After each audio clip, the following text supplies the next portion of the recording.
Much calmer weather for us here in West Michigan. That's what's happening in the western U.S. as monsoon season gets going.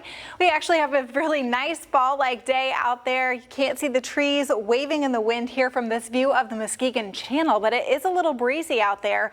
We're also not seeing a ton of that chop from South Haven, although if you look on the north side of these piers, it is a little choppier compared to the south side.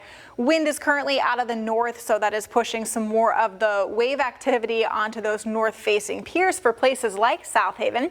Muskegon, the wind is 17 miles an hour right now. Most of us are seeing that northwest or north wind anywhere from 10 to 20 miles an hour with occasional higher gusts. It's about the same as this time yesterday, and like yesterday, all of that will start to calm down as we get a little closer towards sunset. Comfortable temperatures though across the board, upper 60s, feeling really nice, and for most of us a couple degrees warmer than at this time yesterday. We're still under the influence of this big upper low, which you can kind of trace where the 60s and 70s are. That's the influence of this big upper low, even though the low itself has moved into Canada. You can also see the influence of the high pressure with temperatures that are in the 70s and 80s back to the west. That's where high pressure is, and it's nice and clear, so the sunshine really helping to bump temperatures up. The high itself continues to slide a little farther to the south. It will remain close enough to us tonight that we'll continue to see clear skies and cool temperatures, but there is a cold front coming. It's still way to the north in Canada up towards the Hudson Bay, but this comes Thursday morning, bringing our best chance of the week for rain and thunderstorms.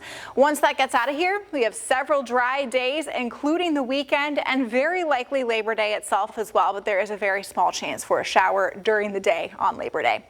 Tonight though, mostly clear and chilly, 47 degrees. That is colder than it was this morning. So if you like the chill, you like that autumn feeling air, open up those windows, it will be feeling really good. Tomorrow, probably the warmest day until we get to the weekend, mid 70s, a little bit of a wind direction shift. It'll be out of the west, but still kind of breezy at about 15 miles an hour. So if you are headed out to the lakeshore, it could be a bit choppy in spots. Highs across the board tomorrow though, not just in those spotlighted neighborhoods, should all be in the mid 70s and feeling really comfortable. We will gradually see an increase in clouds as we get towards the second half of the day ahead of the front, but the rain itself, that will be starting to come in the very early morning hours Thursday, probably around 2 to 3 a.m. Heavy downpours, lightning will be likely, so you may get woken up, but thankfully this front pushes out of here very quickly. By 2:30 or 3 o'clock, it is all out of here, which means if you're headed out to any high school football games that start on Thursday, we have clear weather for that. Everything will be all good. We're probably going to end up with about a quarter inch of rain, some spots getting a little more, some getting a little bit less, but again, that's our best chance of rain for the week, and we do still need the rain. Fantastic Labor Day weekend ahead.